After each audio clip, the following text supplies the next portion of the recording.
Quines són les equacions dels moviments representats en la figura? Interpreta aquestes gràfiques.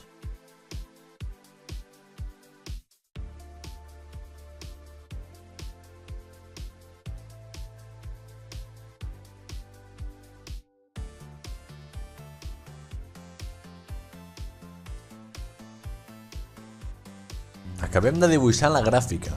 Hem de representar totes les parts d'aquesta, extraient així totes les fórmules d'ella.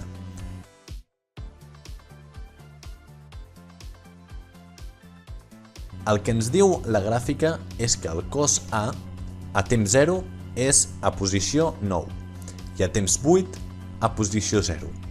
En el cas del cos B, a temps 0 el cos està a posició menys 10 i a temps 8 el cos està a posició 0.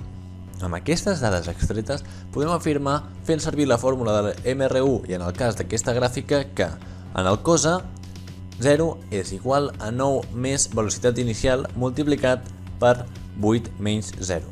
I en el cos B 0 és igual a menys 10 més velocitat inicial multiplicat per 8 menys 0.